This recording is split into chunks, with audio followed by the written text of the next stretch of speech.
Hembusan angin mengejutkan alam semesta, yang merupakan tekanan besar bagi para dewa kecil di lembah. Di lembah itu, terdapat 6 dewa secara berurutan. Setelah melihat angin itu, mereka semua terkejut. Angin mengejutkan Yuyu. Bukankah kau pergi ke jalan dewa? Pupil mata seorang lelaki tua berambut putih menyempit dan wajahnya pucat pasi. Mata Feng Jingyu menyapu ke 6 pria itu. Di antara orang-orang yang hadir, dia mengenal salah satunya, yaitu tubuh Raja Manusia. Orang-orang lainnya tidak mengenalnya. Mereka semua pastilah orang-orang kuat tingkat fosil hidup yang tersembunyi. Feng Jingyu, aku tidak menyangka kau akan mengembalikannya. Wajah raja itu muram. Tubuh Raja Manusia, ayahku dan ayah mertuaku. Di mana mereka? Nada suara Feng Jingyu sangat dingin. Raja Manusia tertawa dan berkata, tentu saja, kami membunuhnya. Kalau tidak, bagaimana kita bisa berlatih di sini? Dibunuh. Mata Feng Jingyu penuh dengan niat membunuh, dan wajah semua orang berubah. Tubuh Raja Manusia merasakan niat membunuh Feng Jingyu, dan hatinya bergetar. Dia tahu bahwa dia telah benar-benar membuat Feng Jingyu marah. Ras kalian akan dihancurkan sepenuhnya. Yang pertama berasal dari Istana Rakyat. Mulai hari ini, tidak akan ada seorang pun di 3 alam bawah. Kalian harus membayar atas apa yang telah kalian lakukan. Wajah raja berubah drastis, dan orang-orang yang hadir semakin ketakutan. Jangan dengarkan omong kosong orang-orang. Ayahmu sama sekali tidak mati. Mereka semua masih hidup. Seorang lelaki tua sibuk. Feng Jingyu berkata dingin, kalau begitu kau akan mati. Jika kau ingin menyalahkan, kau akan menjadi raja yang aneh. Terlalu sombong. Tubuh Raja Manusia, itu semua salahmu. Seseorang berkata dengan marah. Apakah kau pikir mereka tidak akan membunuh kita bahkan jika aku tidak mengatakan itu? Feng Jingyu selalu pendendam, kata raja. Karena kau tahu, kau seharusnya tidak melakukan hal seperti itu. Kau sedang menggali kuburanmu sendiri. Apa kau pikir jika aku menempuh jalan dewa, aku tidak akan kembali lagi? Angin mengejutkan Yu Leng Lendao. Aku hanya omong kosong. Aku akan membunuh mereka saja. Kata Dewa Agung King Feng. Naga hijau telah diserahkan kepadamu. Jangan lepaskan siapapun dari mereka, termasuk ras mereka. Aku ingin ras mereka tidak pernah melihat matahari esok hari. Matanya dipenuhi angin dingin. Setelah menjadi dewa, dia tidak berurusan dengan mereka. Itu karena dia merasa sulit bagi mereka untuk menjadi dewa dan tidak ingin menghalangi jalan mereka. Namun, dia tidak menyangka orang-orang ini masih memiliki ide-ide mereka tentang mereka. Tidak heran dia begitu kejam. Naga hijau mengangguk, lalu mengeluarkan napas kesempurnaan tingkat dewa kecil dan semua orang di tempat kejadian gemetaran hebat. Jangan bunuh aku. Kita semua terinspirasi oleh Istana Rakyat. Mereka yang hadir ketakutan dan memohon ampun. Mereka akhirnya mencapai tingkat dewa kecil. Mereka akan memasuki alam dewa kecil di masa depan. Bagaimana mungkin mereka rela mati seperti ini? Kau adalah raja tubuh manusia. Kau seharusnya terpotong ribuan bagian. Haha, raja hanya tertawa, dan tidak ada gunanya mengatakan apapun lagi. Tangan naga hijau, telapak tangan menghadap ke bawah, adalah tingkat dewa kecil hingga tahap awal kabut darah. Kehadiran dewa kecil tingkat itu bahkan mungkin tidak dapat melarikan diri, benar-benar ditekan, di antara gelombang, mereka terbunuh. Feng Jingyu, aku tidak percaya kau selalu seberuntung ini. Sebelum kematian raja, tubuh raja manusia meledak dan berubah menjadi kabut darah, tidak meninggalkan jejak apapun. Di tempat rahasia, begitu banyak dewa kecil merasakan kengerian lembah itu, dan mereka semua sangat ketakutan. Aku sudah bilang pada mereka untuk tidak membuat masalah sejak awal, tapi mereka tidak mendengarkan. Sekarang sudah berakhir seperti ini. Seorang dewa kecil menghela napas. Aku tidak menyangka Feng Jingyu kembali dari jalan Senyu. Bukankah jalan Senyu bisa masuk ke Senyu kecil yang baru? Tebakan awal seorang dewa kecil. Kembalinya Feng Jingyu mengejutkan para dewa kecil di seluruh alam rahasia pada awalnya, dan mereka terus berspekulasi tentang alasan kembalinya. Feng Jingyu keluar dari lembah, dan indera ilahinya mulai menyebar. Dia terus memindai seluruh tempat rahasia. Semua orang di tempat rahasia tidak dapat menghindari penyelidikan indera ilahi Feng Jingyu. Orang-orang di seluruh tempat rahasia merasa gugup, dan mereka semua menahan napas dan tidak berani menunjukkan ketidakhormatan apapun. Feng Jingyu melirik ke sekeliling dan tidak mengambil tindakan lain. Ini juga merupakan semacam peringatan. King Long, lakukan apa yang harus kau lakukan, dan kita akan pergi ke Fudi. Angin mengejutkan Yu yang acuh tak acuh. King Long pergi dengan cepat. Pada hari yang sama, berita menyebar ke seluruh 3 alam bawah. Ren Wangfu hancur total oleh seorang pria kuat. Pada saat itu, tidak ada seorang pun di Ren Wangfu yang selamat. Pada hari yang sama, beberapa ras dimusnahkan. Ras-ras itu mengira bahwa dengan munculnya para pendekar tingkat dewa, seluruh ras akan mampu bangkit kembali, tumbuh, dan menjadi ras yang benar-benar besar. Tetapi mereka tidak menyangka bahwa mereka akan berakhir sebelum mereka mulai menjadi kuat. Feng Jingyu kembali ke Tanah Suci, di mana dia merasakan napas angin Zendong dan naga Aotian. Dia langsung merasa lega. Feng Zendong dan naga Aotian merasakan fluktuasi napas yang kuat, dan segera bergegas keluar. Mereka mengira itu adalah musuh yang membunuh mereka, tetapi mereka tidak menyangka Feng Jingyu telah kembali. Mereka semua sangat terkejut. Jingyu, kenapa kau? Feng Zendong tidak percaya dengan cara itu. Feng Jingyu berkata, ayah mertua, kalian baik-baik saja, aku telah menghancurkan bajingan-bajingan itu. Feng Zendong dan Long Aotian sama-sama menghela napas dan berkata, bagaimana kalian kembali? Apa yang salah dengan jalan menuju dewa? Jalan menuju alam ilahi telah diblokir oleh kekuatan-kekuatan di wilayah dewa kecil yang baru. Kita sama sekali tidak bisa melewatinya. Kita hanya bisa mundur dulu dan kemudian mencari jalan untuk memasuki wilayah dewa kecil yang baru. Feng Jingyu berkata, bajingan-bajingan itu lagi. Itulah jalan keluar kita. Naga itu bangga akan surga. Dewa Agung King Feng berkata, tidak mungkin. Selama batu kota tidak ditemukan suatu hari nanti, mereka tidak akan menyerah. Hanya ini, Feng Zendong menatap King Feng Shinto dengan ragu. Feng Jingyu berkata, ini hanya orang biasa, tidak penting. Kenapa kau jadi orang yang lewat? Aku seperti saudara bagi orang yang lewat. Dewa King Feng sangat tidak puas melihat Feng Jingyu, lalu batuk 2 kali, dengan sungguh-sungguh berkata, aku King Feng, kau bisa memanggilku Dewa King Feng. Orang ini dulunya adalah orang kuat tingkat Dewa Agung, lalu dia meninggal. Sekarang dia masih hidup, dia selalu disebut Dewa Agung. Feng Jingyu terkejut dan napasnya tersengal-sengal. Feng Zendong dan Long Aotian bingung, hanya mengepalkan tinju dan mengangguk. Bukankah Yuanling dan Zichen sudah mencapai terobosan? Tanya Feng Jingyu penasaran. Mereka belum mencapai terobosan, hanya sedikit. Aku tidak tahu apa masalahnya, kata Long Aotian. Feng Jingyu berjalan menuju Gua Roh. Napas Yuanling, Jiangsu, Long Zichen, telah mencapai puncak Dewa Semu, tetapi masih kurang satu langkah. Feng Jingyu berkata, sepertinya mereka perlu menyerap beberapa kekuatan sihir. Feng Jingyu mengeluarkan manik-manik itu, lalu masing-masing memberikan satu, sambil berkata, setelah memurnikan manik ini, kalian seharusnya bisa menembus ke tahap awal tingkat Xiaoshen. Ada kekuatan yang kuat di dalam manik ini, yang lebih kuat dari Senjing. Yuanling terkejut, dengan manik ini, kita pasti akan menembus. Xiao Qilin tertawa, mari kita semua memanfaatkan waktu untuk berlatih. Pada saat itu, kita perlu mencari jalan masuk lain ke alam ilahi kecil, kata Feng Jingyu. Semua orang mengangguk dan mulai berlatih. Feng Jingyu datang ke tempat Hua Yueling berlatih. Hua Yueling hanya sedikit lebih pendek. Feng Jingyu memberikan sebuah mutiara kepada Hua Yueling dan berkata, Niang, ini dapat membantumu menjadi dewa. Nak, bukankah kita bisa menempuh jalan menuju alam ilahi? Tanya Hua Yueling. Feng Jingyu berkata, jalannya tidak bisa dilewati. Lalu kita ganti jalan, aku tidak percaya, jalan lain juga tidak bisa dilewati. Kau juga harus berhati-hati. Roh bulan bunga memberi petunjuk. Feng Jingyu mengangguk, lalu tidak terlalu mengganggu kultivasi Hua Yueling. Apa yang akan kalian lakukan sekarang? Bagaimana cara menemukan pintu masuknya? Tanya Feng Zhendong. Angin mengejutkan Yu, katanya. Reruntuhan alam dewa istana manusia. Pergi untuk melihat-lihat, melihat jalan itu bisa dilewati. Aku khawatir jalan itu juga sangat berbahaya, kata Feng Zhendong. Feng Jingyu berkata, mereka juga ingin melihat-lihat, tidak bisa selalu terjebak di alam dunia Tao. Feng Jingyu meninggalkan beberapa mutiara di tanah suci, dan membiarkan Feng Zhendong dan yang lainnya menyerap dan berlatih, serta berusaha meningkatkan alam mereka ke tingkat yang lebih tinggi. Dengan cara ini, ketika mereka sampai di kerajaan dewa kecil, mereka memiliki modal.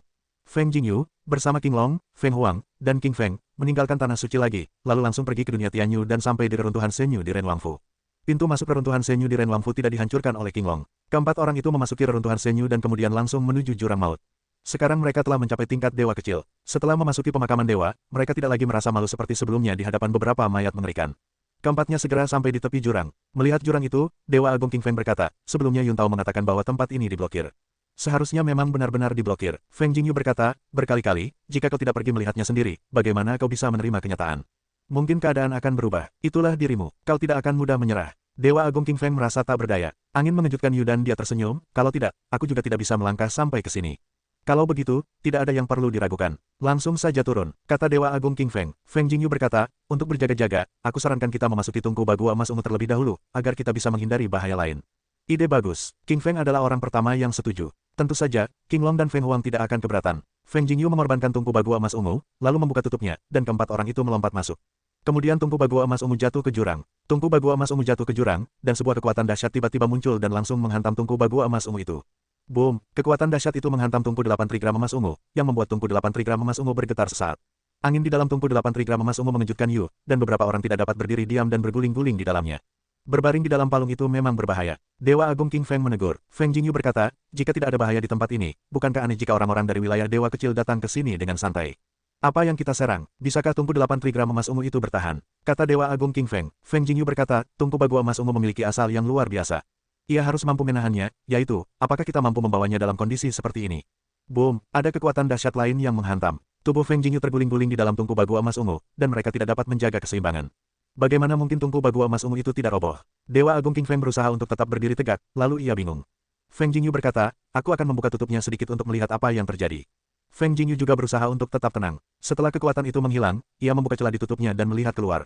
Sungguh menakutkan, bukan sesuatu yang lain yang menyerang mereka. Itu hanyalah kekuatan petir dan daofa. Sangat mengerikan, tungku Bagua Emas Ungu itu tidak roboh lagi, tetapi jatuh sangat perlahan. Tungku itu diserang oleh suatu kekuatan barusan. Rasanya seperti ditendang dan banyak sekali yang terlempar ke atas. Setelah melihat pemandangan di luar, Feng Jingyu tidak berani melihatnya. Jika kekuatan-kekuatan itu masuk melalui celah ini, mereka akan sial.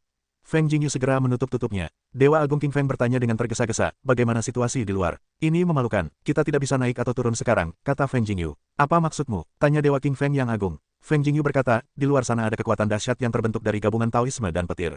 Kekuatan inilah yang menyerang kita. Tungku Bagua Emas Ungu dapat menahan kekuatan ini, tetapi apakah kita dapat melanjutkan dengan lancar atau tidak adalah masalah lain. Kita tidak bisa menghabiskan waktu di sini sepanjang waktu, kata naga hijau. Bukankah tungku Bagua Emas Ungu bisa diaktifkan? Tanya Phoenix. Feng Jingyu berkata, jika bisa, tidak akan ada begitu banyak masalah. Sekarang, bagaimana kalau kita habiskan waktu di sini saja sepanjang waktu? Dewa King Feng mengangkat bahu tanpa daya. Tunggu saja, kita semua aman untuk sementara waktu. Feng Jingyu juga tersenyum getir. Dari waktu ke waktu, kekuatan dari luar saling bertabrakan, dan tungku Bagua Emas Ungu itu bergulir. Angin mengejutkan Yu dan beberapa orang menderita siksaan di dalam. Meskipun tidak mengancam jiwa, tetapi dalam gulingan konstan di dalam, King Feng merasa mual, aku ingin muntah. Aku juga merasa ingin muntah. Feng Jingyu menatap mereka tanpa daya dan berkata, seolah-olah aku tidak ingin muntah, tapi apa yang bisa kulakukan sekarang? Bertahanlah sedikit lebih lama. Aku tidak tahan. Wajah King Feng memerah. Jika kau tak tahan, kau tak bisa memakannya. Jika kau tak bisa memakannya, kau tak bisa memakannya. Angin mengejutkan Yu hingga ia mengumpat. Dewa Agung King Feng mencium bau ucapan itu dan hampir muntah. Akhirnya, ia menelannya kembali. Entah berapa kali tungku bagu emas ungu itu dibombardir, dan angin mengejutkan Yu. Baru kemudian ia bisa merasakan bahwa tungku bagu emas ungu itu tenggelam. Feng Jingyu membuka penutup tungku dan melihat tungku bagu emas ungu itu tenggelam.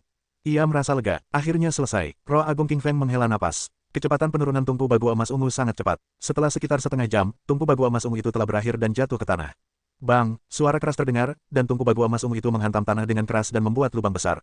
Keempat orang Feng Jingyu terguncang oleh suara berdengung, dan kemudian sangat bingung, bagaimana mungkin mereka jatuh ke tanah. Setelah angin mereda, ia membuka penutup tungku dan melihat situasi di bawah jurang.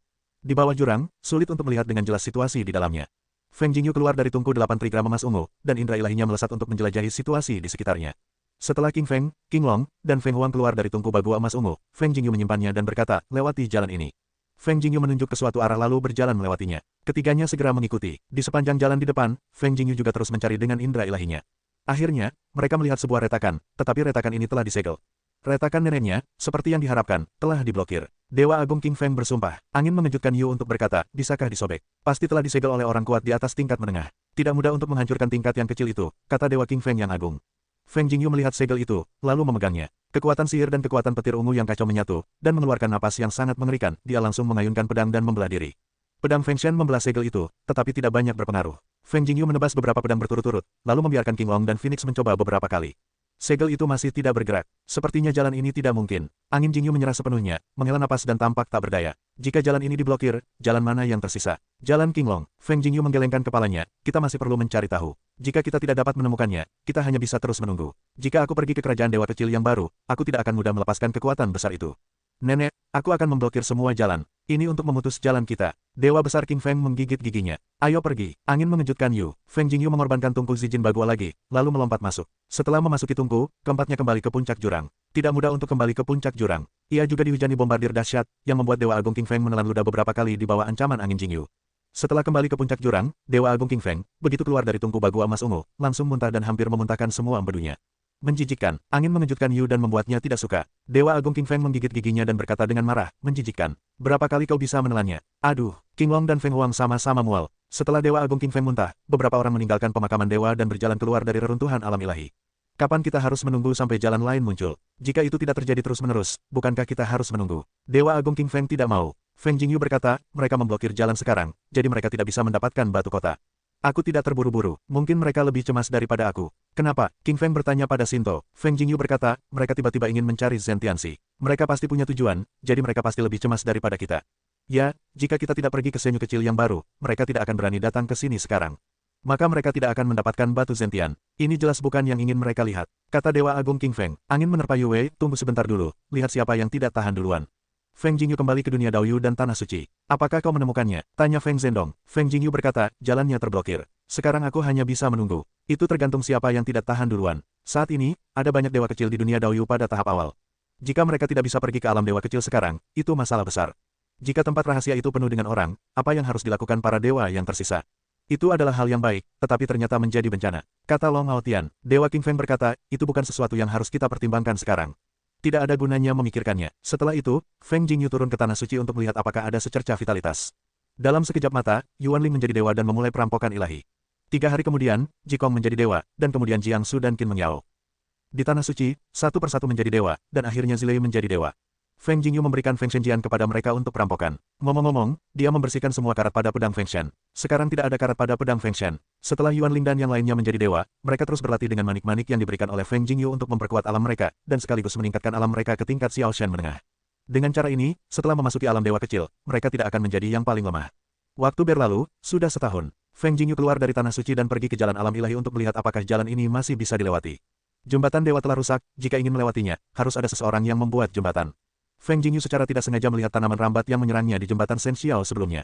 Tanaman rambat ini sekarang berada di dekat jembatan Shen Xiao. Feng Jingyu berkata, bisakah kau membuat jembatan dengan tanaman rambat? Aku ingin pergi ke sana. Tidak, tongkatnya tidak sepanjang itu. Tongkat itu membuka jalan. Feng Jingyu berkata, apakah kau pernah ke dasar ngarai ini? Rotan menggelengkan kepalanya dan berkata, aku belum pernah ke sana. Kalau begitu, bawa aku. Angin mengejutkan Yu. Apa yang kau lakukan di sini? Kata Rotan, kau hanya bisa turun. Jika kau tidak hati-hati, kau akan hancur berkeping-keping. Tidak ada yang tahu seberapa dalam jurang itu. Jika kau ingin membawaku, bawa saja aku. Omong kosong apa ini? Kata angin Jingyu dengan tidak puas. Baiklah, di bawah pengaruh angin Jingyu, Rotan itu hanya bisa berjanji untuk turun. Ia menggulung angin Jingyu dan turun menyusuri tebing. Rotan bersama Feng Jingyu, akarnya menancap di dinding batu, sedikit demi sedikit turun. Rotan juga tidak berani ceroboh, jika terpeleset, maka ia akan celaka. Perlahan-lahan turun, setelah berjalan selama 10 hari penuh, Feng Jingyu dan Rotan sampai di dasar jembatan dewa ini. Di bawah Sensial terdapat hutan batu yang berantakan. Feng Jingyu menemukan banyak mayat di bawah hutan batu yang berantakan itu. Tulang-tulangnya semuanya patah. Pasti itu orang-orang yang jatuh dari jembatan sebelumnya. Apakah kau membawa semua ini ke bawah? Tanya Feng Jingyu. Aku tidak membawa semuanya. Terkadang ada kekuatan di bawah, katanya. Kau bilang masih ada kekuatan di bawah sini. Feng Jingyu ragu. Rotan mengangguk, meskipun aku belum pernah melihatnya. Aku bisa merasakannya dengan jelas setiap kali muncul. Feng Jingyu terkejut dan segera waspada, lalu berkata, apakah aura ini belum muncul lagi? Chane Wei, terakhir kali muncul. Tepat sebelum kau datang terakhir kali, ada seorang lelaki tua datang ke sini, dan kemudian dia dikalahkan oleh kekuatan itu. Angin tersentak mendengar ucapan Yu, ekspresi wajahnya langsung menjadi jelek. Apakah kau yakin itu lelaki tua? Ratan yakin, itu lelaki tua. Jika dia mati, seharusnya tubuhnya masih bisa terlihat. Tubuhnya mungkin belum membusuk. Angin tersentak mendengar ucapan Yu, segera mulai mencari dengan panik di hutan batu yang berantakan ini. Chane Wei juga terkejut, situasi apa ini? Hutan batu acak di bawah Shen Xiao hanya area ini. Feng Jingyu hampir menjelajahi area ini, tetapi dia tidak pernah menemukan mayat yang ingin dia temukan. Sebelumnya, lelaki tua yang memasuki jalan menuju alam dewa hanyalah Kaisar Angin. Terakhir kali aku datang, Feng Jingyu ragu apakah Feng Tiandi telah memasuki alam dewa kecil yang baru. Sekarang tampaknya Feng Tiandi kurang lebih tidak beruntung. Wajah Feng Jingyu muram, lalu berkata kepada Zhen Tianxi, Zhen Tianxi, kali ini kau harus membantuku dalam keadaan apapun. Jika kau bertemu dengan kekuatan mengerikan di sini, kau harus membantuku mengatasinya.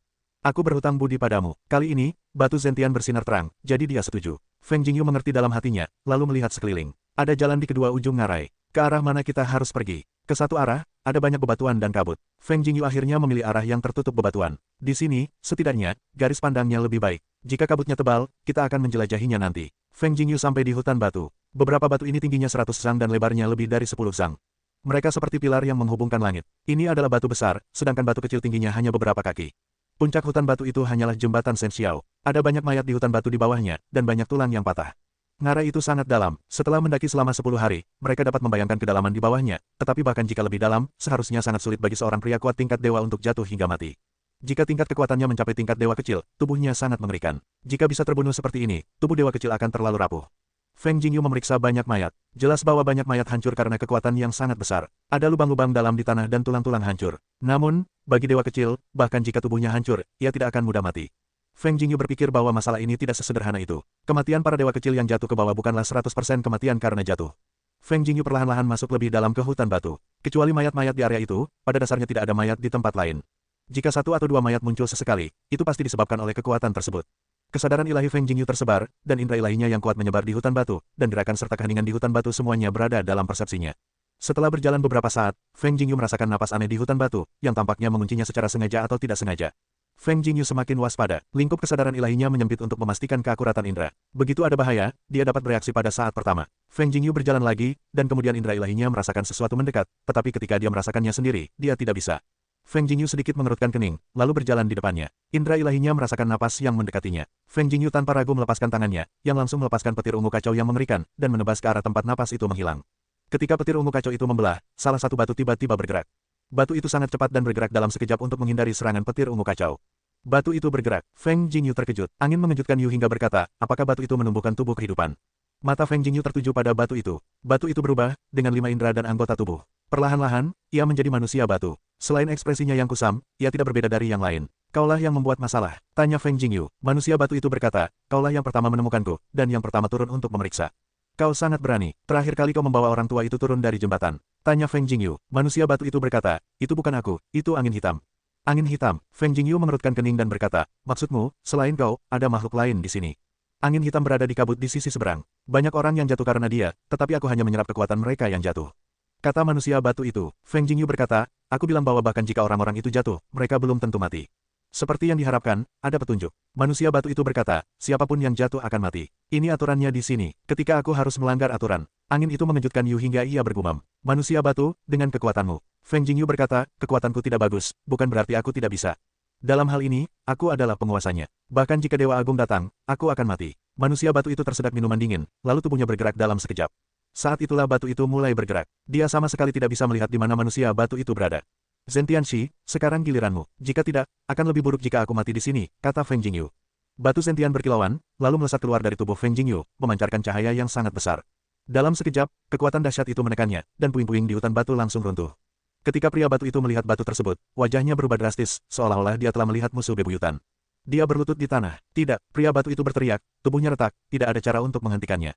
Bang, tubuh pria batu itu langsung meledak dan hancur berkeping-keping. Sebuah kristal ilahi terbang keluar. Feng Jingyu melambaikan tangannya dan menangkapnya. Sebuah kristal sempurna tingkat menengah. Angin mengejutkan Yu untuk memegang kristal ilahi itu, merasakan kekuatan di dalamnya. Zhen Tianxi kembali ke tubuh Feng Jingyu, yang kemudian langsung melahap kristal ilahi pria batu itu. Memang benar bahwa kekuatan kristal dewa di tingkat menengah sangat kuat, tetapi itu tidak membuatnya menembus kesempurnaan tingkat dewa kecil. Feng Jingyu terus bergerak menuju bagian depan hutan batu untuk melihat seperti apa ujung hutan batu itu.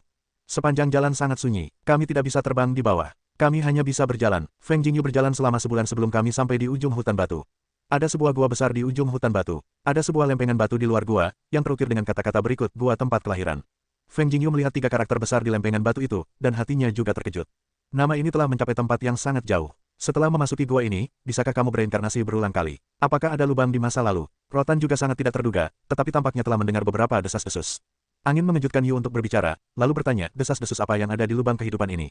Rotan berkata, konon ada lingkaran samsara di gua reinkarnasi. Setelah memasuki lingkaran samsara, seseorang dapat bereinkarnasi. Mereka yang sangat tidak puas dengan kehidupan mereka sendiri akan memilih untuk datang ke gua reinkarnasi dan memasuki lingkaran reinkarnasi. Angin mengejutkan Yu untuk berbicara, hanya satu kalimat, lubang kebohongan, yang keluar, masih bisa melakukan operasi seperti itu. Tidak puas dengan kehidupan mereka sendiri, memilih reinkarnasi. Setelah reinkarnasi, apakah ada ingatan tentang kehidupan ini? Feng Jingyu bertanya. Rotan berkata, aku tidak tahu tentang itu. Aku hanya tahu sedikit. Aku tidak menyangka ada dewa di bawah sana. Feng Jingyu melihat ke arah gua, lalu berjalan menuju gua. Setelah memasuki gua, Feng Jingyu merasakan hembusan angin dingin, seolah-olah dia telah pergi ke neraka. Dia tidak bisa menahan diri untuk tidak menggigil. Dingin sekali, angin itu mengejutkan Yu. Setelah memasuki gua, ia berjalan maju dengan hati-hati. Gua itu sangat alami. Di dalamnya terdapat berbagai macam batu aneh, yang tampak seperti manusia dan berbagai bentuk. Batu-batu itu sebenarnya bukan batu. Batu-batu itu membatu, atau berubah menjadi fosil. Bagaimana orang-orang ini bisa menjadi batu di sini? Feng Jingyu sangat bingung. Apa yang terjadi di sini? Feng Jingyu melihat banyak manusia batu di dalam gua, bukan hanya manusia batu, tetapi juga monster yang berubah menjadi batu. Feng Jingyu berjalan selama sekitar setengah jam. Semuanya seperti itu. Setidaknya ratusan makhluk seperti itu telah berubah menjadi batu. Apa yang terjadi di sini? Feng Jingyu semakin ragu. Ia juga merasakan getaran. Situasi di dalam terlalu mengerikan baginya.